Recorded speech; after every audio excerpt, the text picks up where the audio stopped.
Thank you very much for the introduction. I would also like to thank APVMA for giving me the opportunity to speak today. It's really nice to be in sunny Canberra, particularly after I just returned from very rainy UK. So I'm going to talk today about aquatic animal health issues, consideration for future regulation, and I'd like to start from talking a little bit more about aquaculture, particularly in Australia, and also some diseases which affect farmed fish species. I will then move on to the main areas of challenges, which include treatment, biosecurity, environment, and we also would like to talk a little bit about something that's been covered at length today, but in relation to aquaculture, which is new technologies. But before I start, I just wanted to say a couple of things about myself, which have been covered a little bit in introduction. So I did my PhD at Sydney University of effects of endosulfan on fish, and it meant I spent a lot of time in cotton growing areas, and I'm really looking forward to the talk after the lunch, which is about cotton industry. I have to say that I found cotton industry very sophisticated, and the pest management program, which was already present there more than 30 years ago, was very inspiring and unfortunately absent from many other industries. And I think the other industries could have learned a lot from cotton industry. In addition to spending lots of time in cotton growing areas trying to catch freshwater fish, I also did some experimental work in the laboratory where I was exposing the tandanus, which is freshwater catfish, to endosulfan. And obviously I wanted to have healthy fish to be able to then affect them with endosulfan, but unfortunately very often when I was getting those fish, I would find some parasites, and these are some skin scrapings from the catfish which I made when I was doing my PhD. On the left there is X, which is ciliate causing white spot, and you can see the round spheres are the individual parasites, and they're colored because I was using treatment trying to kill them. So I also learned a lot about treatments and the toxicities to parasites as well as to fish. And on the left, we can see two skin flukes, which are monogeneans. And they really introduced me to the world of fish parasites. And later on, when I started to work in aquaculture, I came across lots of parasitic diseases, so it was really interesting. As Phil mentioned, I work at the Institute for Marine and Antarctic Studies, which focuses in fisheries and aquaculture, ecology, biodiversity, and oceanography. And in all those areas is a world-leading institute.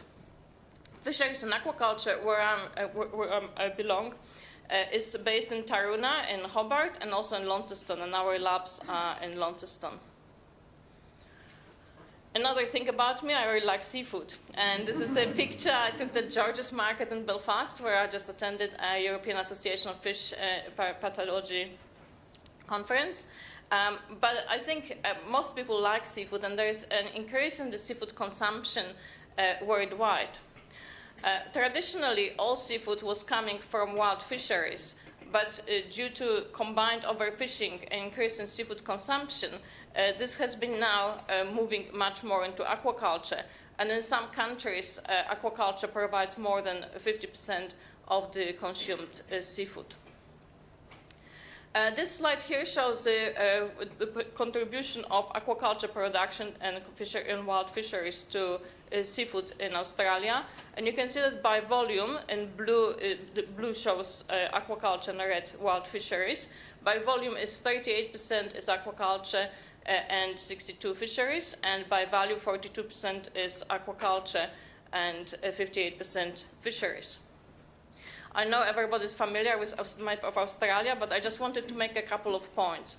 First of all, because it's a big continent and we go through a number of different types of climates, going from quite cold, and if you came to Tasmania, you would know it's really cold in Tasmania sometimes, to tropical areas.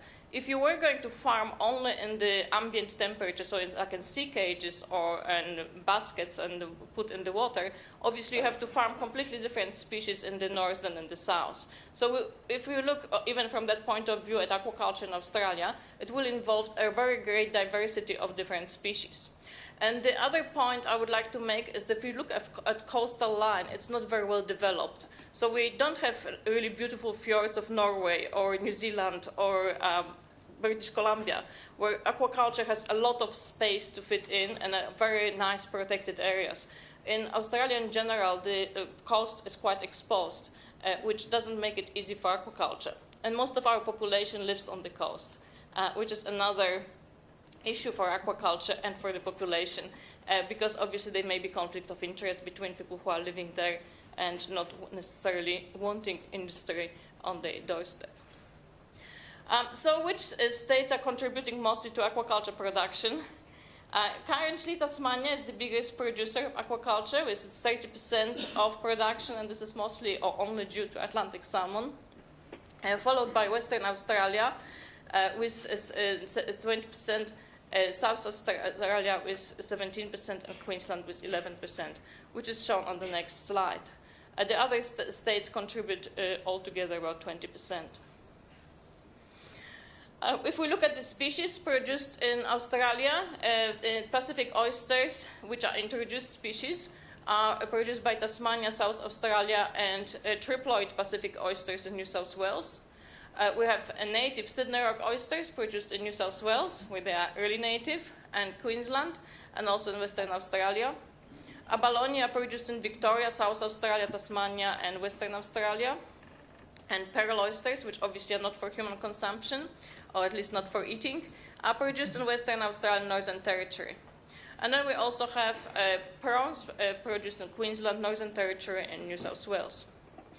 Finfish, I work mostly on finfish, so I'll focus on fish much more than on shellfish.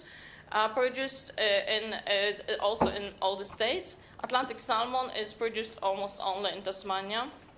Southern bluefin tuna in South Australia. Yellowtail kingfish, which is much smaller industry, but there are companies producing in South Australia, New South Wales, and Western Australia. And finally, barramundi, which is a really interesting fish species, where we have to have marine hatchery, but then the grow-out can be either in freshwater or marine environment, and it can range from growing the fish in sea cages to having them in recirculating systems. And because they are so easy to grow and they can grow in recirculating systems, they are really produced in all states in Australia, with the exception of Tasmania. This slide summarizes some data from 2014-15, and mostly to show this growth in aquaculture industry. And that's mostly because of the increased value of production of Atlantic salmon and prawns. And this increased growth of salmon production in the last 10 years is 229%. Salmonids are currently 53% of aquaculture production in Australia. So just based on what I said so far, you can see that Australian aquaculture is very localized. So different species are produced in different areas, and the main species, Atlantic salmon, is produced entirely in Tasmania, and then southern bluefin tuna, which is the second finfish species produced in Australia, is produced only in Port Lincoln. So very localized, it's not spread, with the exception maybe of barramundi. There are limited sites for marine farming, and the aquaculture is very diverse. So I've already mentioned the diversity of the species farmed, but also the locations and farming systems. So we can have sea cages or completely recirculating facilities, and in between there are also other options. And finally, company size and ownership also varies quite a lot. If we look at the examples of two mariculture industries in Australia, Atlantic salmon and southern bluefin tuna, there are some similarities because they're the two leading aquaculture industries in Australia, which both contribute a lot to Australian economy. But at the same time, there are quite a lot of contrasts. Atlantic salmon is an introduced species. Obviously, as the name suggests, it's Atlantic. We don't have Atlantic Ocean around Australia, so it's not from here. It's been domesticated, so the whole production cycle is controlled. We have hatcheries where we can reproduce and produce eggs of salmon and grow them to particular size, and then we can move them to cages. Freshwater hatchery followed by marine grow-out. In Tasmania, the salmon is produced in quite high temperature in contrast to other countries, so we produce the salmon to the market size, which is about 4.5–5 kilo, reasonably quickly. because it's an introduced species, we don't have the conflict between farmed and wild Atlantic salmon, which is quite common in Europe, where there is a lot of talk about protecting the native stocks because of the wild Atlantic salmon, because the farmed Atlantic salmon, if they escape, they may mix and that may cause a lot of problems. We don't have this problem. And also because it's been very carefully introduced to Australia, we don't have most of the pathogens that are affecting Atlantic salmon in other countries. In contrast, southern bluefin tuna is based on a wild fishery. The industry started when the quota for tuna was introduced and was no longer viable just to catch tuna and then just process them in a cannery. Product had to have much higher value to be viable economically. So the tuna caught wild and put in cages for up to 6 months to fatten and to deliver a really high value product for Japanese market. So it's almost only export market, whereas Atlantic salmon is almost only domestic market. The production time is quite short, it's 6 months, and the wild tuna are already 2 to 4 years old, so they're the ones which survived in the wild and they have immunocompetent and they have a really good chance to survive in the ranching. And the whole industry is based in Port Lincoln, South Australia. So if we first look briefly at the Atlantic salmon, the main disease which affects Atlantic salmons are maybe gill disease. And when I started to work at the University of Tasmania, Tasmania was only one of 2 localities where this disease was known from. The other one was Washington State in the United States, where there was a very small Atlantic salmon farm, and it was also affected by maybe gill disease.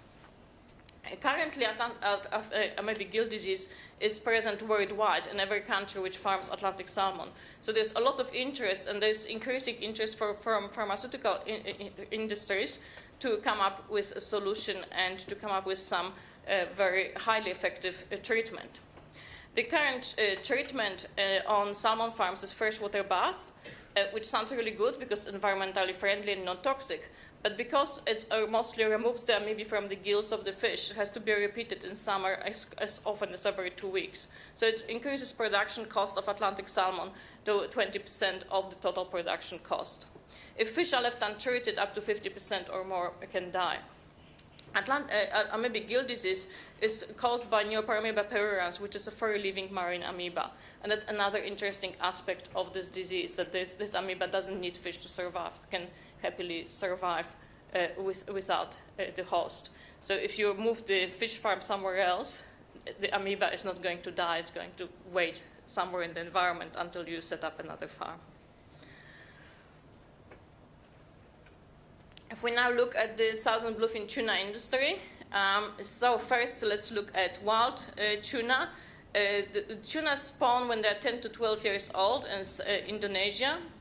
And then when the juvenile starts the migration along the west coast of Australia, and they're 1 to 2 years old, they're at the corner of southwest Australia, and then they move along to the east. When they're 2 to 4 years old, they reach Great Australian Bight, which is the place where they are caught for ranching. However, they miss and they're not caught for ranching and they stay in the wild. Then move further north along the coast of Victoria and New South Wales, when the fish caught there are usually 4 to 5 years old. Similar age fish are caught south of Tasmania and also southwest of Western Australia. Older fish are caught south of Australia as far as and southwest as far as South Africa, as well as in New Zealand. So as I mentioned before, the southern bluefin tuna industry in Australia is based on the 2 to 4 years juveniles, which are caught in Great Australian Bight, and then they are towed to Port Lincoln, and they are hauled in cages and fed frozen and fresh pilchards and sardines and other pelagic fish. One of the health issues in southern bluefin tuna ranching is blood fluke. And this is a life cycle of blood fluke. In the red, we have the host. So the final host is tuna, and the intermediate host is a terebelid polychaete. These blood flukes are from genus Cardicola. And what happens is we have, in the polychaete, we have developing infectious stage, which is called Cercaria. The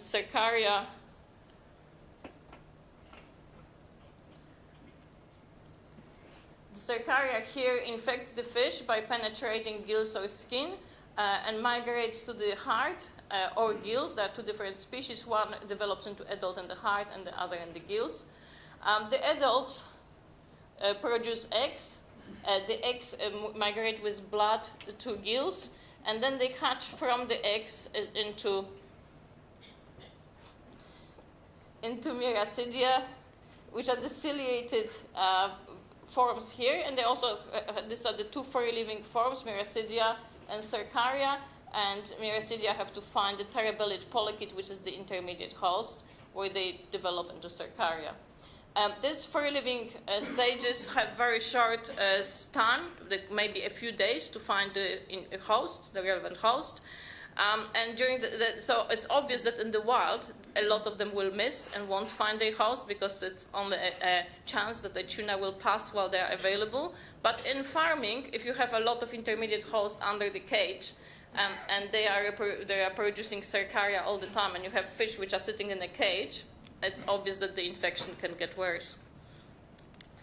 So the blood fluke infections of tuna are known worldwide. In Japan, where we have farmed tuna, Pacific bluefin tuna from closed life cycle and from hatchery, they're also affected by blood flukes. And also in Mediterranean, Atlantic bluefin tuna also affected by blood flukes. So it's not something particularly special for Australia, but this tuna production is quite short term and it's very small market, so there's really not much interest to produce treatments against this parasite. In Australia, we have two species of blood flukes, Cardicola forsteri, which is adult is in heart, and Cardicola orientalis, which is the adult in the gills. And the infections increase with time in ranching, so the longer the fish are in the cages, the higher the infection level. And they can result in mortalities. So now I would like to move to the 4 areas of challenges, and I will start with treatments because I've already mentioned some treatments. And with a few points that you're all familiar with, all agricultural veterinary chemical products sold in Australia should be registered by APVMA. And they are approved for the purposes and uses stated on the product's label. But there is also allowed off-label use, which means they are used for other purpose than what's on the label. And obviously there must be a reason for it. There may be emergency reason, and there may be of animal welfare reason or other reasons. So while we have quite a lot of products registered for fish, they're all registered for ornamental fish. And we don't really have antibacterial, antiparasitic treatments registered for aquaculture. So they're all used off-label. The main challenge is the reason why they're used off-label and why they're not registered is the cost of registration. And because of the small market, the pharmaceutical companies are not prepared to put all the money needed for the registration. And this is further compounded by the diverse aquaculture. So we have lots of different species and need for different products. And this is not a challenge which is only affecting Australia. This is a global issue with the registration of aquaculture medications. Globally, the aquaculture markets are quite small. There are no market surveys which are producing the needs and can estimate the cost, and also registrations are not economically viable. There is lack of residue testing methods for some chemicals, and definitely a general lack of international standards. There are different national enforcement policies. And finally, World Health Organization has considered in the past that aquaculture treatments are subtherapeutic and environmental, which means that they are really not supported by World Health Organization. The second area I would like to talk about is biosecurity, and that's again something we're all familiar with. This is an example of a very extreme, even if not very effective, it's obviously very well meant biosecurity. This is on a salmon farm in Chile during an outbreak of infectious salmon anemia, which is a viral disease. It's very highly infectious and causes high mortalities. And we were visiting a salmon farm, which was just a few hundred meters from infected salmon farm. But because they were really concerned that we could be the source of infection, when we arrived just maybe 100 meters from the farm, we had to change boats, change shoes, and get sprayed with all sorts of chemicals. And as I said, I found it reasonably excessive, but still, it made them feel better, I guess. So this is an example of biosecurity on a farm, but obviously the biosecurity can be done at different levels, and we are all familiar with the country level when we arrive by plane and there are little docks, and as we're trying to find something we brought in which we shouldn't be bringing in. But it all starts with world region, so we're Asia-Pacific region, followed by country, state, area, and farm. And when we look at farming farm itself, the farming system will be can determine what is the risk and how much can we do about biosecurity. So in open or semi-open systems like sea cages, it's quite hard to have a lot of biosecurity when you have the pathogens coming with the water. So of course we can screen personnel and we can screen boats and we can look at what we're feeding the fish with to make sure that nothing is coming with the feed. But whatever is in the water, it's very hard to control. At the same time, if we have a recirculating system, we have full control over what's in the water, and the biosecurity there is much easier. It's sort of something that's quite obvious that if we want to be biosecure, maybe we can just stop everybody bringing fish and try to have like sort of complete protection against any imports. However, Australia is a net importer of seafood because our production is lower than consumption. So to be able to provide seafood for the consumers, we have to import seafood from overseas. And that's, we obviously also have some other implications from the world trade. I would like just to have spent a few minutes looking at the outbreaks of new diseases, Australian aquaculture and fisheries. So if you look from the top, we have the most current outbreak, white spot syndrome virus in prawns in Queensland, which was detected both farmed and wild prawns, and it was only last year. And then we have Pacific oyster mortality syndrome, is affecting New South Wales and Tasmania. This is since 2010. Abalone ganglionitis, Victoria and Tasmania 2005, and pilchard mortality in a number of states starting in 1995. So one interesting point is that all these diseases are viral diseases, and three of them are caused by different herpes viruses, and they mostly affect farmed and wild stocks, with the exception of pilchards, which was only affecting wild stock. The pilchard mortality was the largest mortality in wild fisheries worldwide ever seen in the history. And it started from South Australia, and then the mortality spread both directions, east and west, going east to Victoria, New South Wales, and Queensland as far as the natural distribution of pilchards, and then in the west going to Western Australia, and on the way it also affected Tasmania. Because initially it wasn't believed that it was caused by an infectious agent, the pilchards from Western Australia were exported to New Zealand as bait, and they also infected pilchards in New Zealand. So it's not in my table, but it also caused high mortalities in New Zealand. The cost of this particular mortalities was estimated $12 million. And you can also see that the cost increases with the diseases as we get more recent. Abalone ganglionitis, the outbreak was first on a farm in December 2005. The farm was voluntarily destocking, so they agreed to destock as they could. But before they finished destocking, the wild abalone were also affected and caused very high mortalities and closure of fisheries. And in particular, it affected wild abalone industry in Victoria and caused losses to up to $13 million and reduction in the production for 2 years. More recently, Pacific oyster mortality syndrome affected Pacific oysters, both farmed and wild, first in New South Wales and more recently in Tasmania. This disease was previously reported from Europe in particular, and also from New Zealand before it affected Australia. And white spot syndrome virus, this is a very significant issue because while these diseases are very host specific, which means the virus affects only one species, white spot syndrome virus can infect any crustaceans.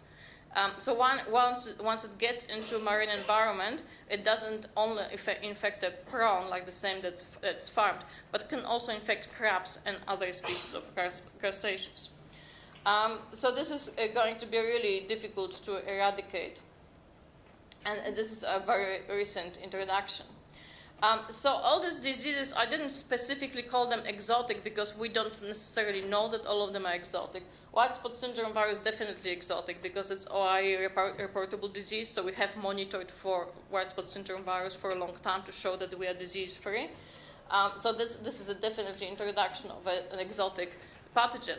And as most of you know, at the same time, when it was exotic to Australia, we were importing prawns from Southeast Asia and other countries which were positive for the virus. This just reflects the situation that we have emerging pathogens and emerging diseases which cause losses to aquaculture industry, particularly in the early years of when they first infect.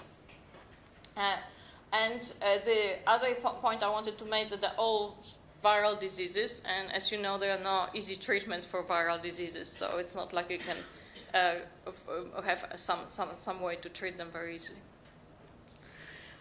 So we now will move to environment, which is another area of where we can expect challenges related to aquatic animal health.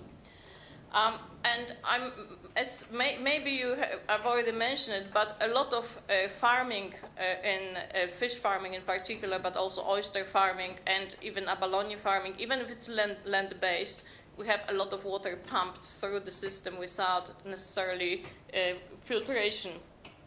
So we have very mostly aquaculture based on cage farming, and this is really good for the industry because it reduces the cost of farming. It's quite cheap, but it increases biosecurity problems, which I already mentioned. But what are the implications for the environment itself? So the water quality will be affecting the fish, but there can be also some effects from the fish and eutrophication of the environment, so the environmental effects of cage farming. And we can also have interactions with wild fish, which can also involve passing pathogens between wild and farmed and wild fish. Additionally, we can also have much easier effects of using any medication in a cage than it would be in a recirculating system. When we have a recirculating system, we can treat our effluent. But in cages, there's an easy way to develop antimicrobial resistance. So this is a study from University of Adelaide done about 10 years ago. They looked at antimicrobial resistance in bacteria isolated from aquaculture sources in mainland Australia. And they looked at over 100 isolates, mostly of Vibrio, also Pseudomonas, and a few gram-positive bacteria, and found that more than half of them were resistant to ampicillin and amoxicillin, 47.1% were resistant to erythromycin, and so on. So they reported it as an effect of the off-label use of antibiotics in aquaculture industries. And this is another environmental impact of using treatments in aquaculture setting. Also, environmental effects would include effects of climate change. So they will most likely affect the increasing temperature, will most likely affect disease outbreaks, and also we may see emerging new pathogens. When we are assessing efficacy of treatments, we have to look at the efficacy at particular temperature. Fish and also other aquatic animals, the body temperature reflects water temperature. So if the water temperature changes, the body temperature of the animal will change as well. And that will have an effect on their physiology and will have a direct effect on how efficacious treatments are, because it will depend on the temperature, how quickly they're taken up and how quickly they are working. For example, hydrogen peroxide, which is used as a treatment against many parasites in kingfish industry in Australia, but also is used against sea lice and amoebic gill disease in other countries than Australia, is very effective and kills the parasites very quickly. But at the same time, at higher temperatures, it can also kill the fish. So as the temperatures are increasing, the safety margin for the host will decrease, and we have very quickly, if we use a little bit more hydrogen peroxide, we can also kill the fish at the same time as we're killing the parasite. And also we have to look at efficacy of vaccines. Again, when we test efficacy of vaccines in the laboratory setting, we will use particular temperature. But if environmental temperatures change and we vaccinate the fish at higher temperature, or the fish encounters pathogen after vaccination at high temperature, the effect of vaccination may be completely different. Finally, I would like to talk briefly about new technologies. And as I said, this has been covered in quite a lot of detail by previous speakers. I just would like to talk about those which are trying to improve farmed fish. Selective breeding is very successful in aquaculture. Initially, it was based on phenotype, so the farmers were looking at fish which were growing larger and they didn't get sick, and crossing them with other fish which were growing larger and didn't get sick to produce better performing fish.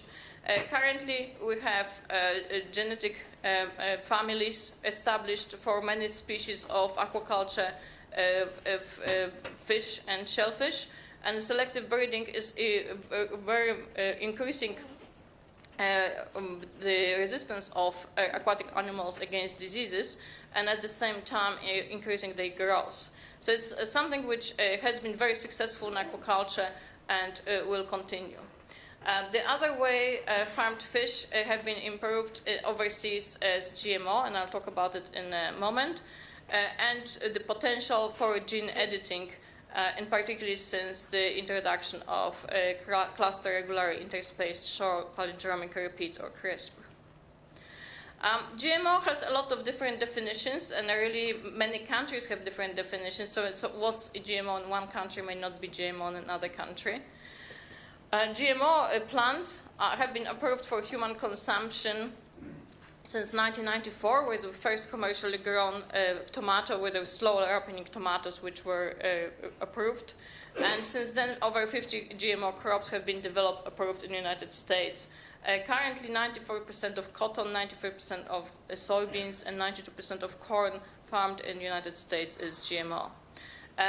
But this is really a situation for plants, and obviously with animals, we don't have as much uptake of GMO even worldwide. AquAdvantage Atlantic salmon is the first genetically engineered animal which is approved in the United States in 2015 and Canada 2016. This wasn't an easy road, and the developer spent over $80 million to get this approval. It took over 20 years. AquAdvantage Atlantic salmon is a triploid female Atlantic salmon which has Chinook salmon growth hormone, so it grows much faster than Atlantic salmon. And they also had to use a promoter from ocean pout, which is another fish species. While it was first approved in the United States, very quickly the sales of this fish, they never really happened, and they were stopped because there was followed up by a need for a label that would show that it's GMO, and this label does not really exist in the United States. So the GMO product is not really, it doesn't have to be labeled at this stage. But the consumers wanted to know if it is this salmon or not, so they can't sell it in the United States currently. However, in Canada, the first sales happened this year. 4.5 tons were sold to market. And it happened when I was in Canada, just by complete coincidence, not because I planned to be there at the time. And you wouldn't believe how much it was covered in the media. And immediately all the major supermarkets denied that they ever bought this salmon. And so nobody said that they did buy, but a lot of people said they did not buy, and they would never buy or sell this salmon. The salmon was produced on a landlocked farm in Panama. and the production is supposed to be 100 tons per year, so I'm not sure where the other 95.5 tons went. But no other countries have had this salmon on the market, apparently. The company is very optimistic, and they're hoping that the market will be more accepting, and they are expanding sites to one in Canada on Prince Edward Island, which is an island, so that there is more biosecurity. Being triploid females, it means that this salmon is not going to mix with natural stocks and reproduce, because triploid as females are sterile. And also in Canada, there is very limited requirement for labeling products. So for example, when I was in Canada, if you go to supermarket, you can't find out where the products were produced. So it doesn't say made in any country, they don't have to have it. The same doesn't have to say it's the GMO. So they don't have to label the product. So if someone doesn't tell you they are definitely not selling this salmon, they can. So there is obviously a lot of potential for salmon, for this particular salmon, and AquaBounty, the company which is producing it, is very optimistic. So this is GMO, but now with the CRISPR gene editing technology, we can change the genetics of an animal without introducing the gene from another species. CRISPR is a bacterial immune system which can edit specific genes, like molecular scissors, cut genes out, precisely slice it, and put a new gene. It's been used to edit crop genomes for quite some time, and for example, herbicide-resistant canola generated by gene editing is approved in Canada. CRISPR has very large potential and has unparalleled control over genome, and can in particular control diseases or other conditions which are controlled only by one gene. And it's very successful that way. It's also very simple and can be easily applied. Some of the potential of CRISPR for aquaculture has been suggested: sterilization of farmed fish, so to avoid the mixing with wild fish or any other escapes problem. And another one is something which is already used in livestock, which is double muscling CRISPR, where myostatin single gene can be giving 20% more muscle in a comparison. So this myostatin gene has been already used in livestock, and it's possible it will be used in fish as well. Jennifer Doudna, one of the researchers who was responsible for the development of the CRISPR technology, said that it's up to researchers and lawmakers alike to find the right balance between regulation and freedom. And I think it does not only apply to the CRISPR and other gene technologies, but in general, that we have to increase and improve communication and be able to inform the public, so all the discussions and comments are made by informed people and not disinformed people. So just to conclude, aquatic animal health in Australia covers diverse issues. Intensification of aquaculture, which is really easily seen in all the statistics that it's growing all the time, will result in new diseases and also potential introduction of exotic diseases. And the main challenges to legislations and rulemakers is treatment, biosecurity, import of seafood, which includes both importing pathogens and chemical residues with the seafood, lots of different environmental concerns, climate change, and new technologies. I'd like to thank you for your attention, and hopefully we'll be able to discuss it over lunch or maybe earlier. Thank you very much.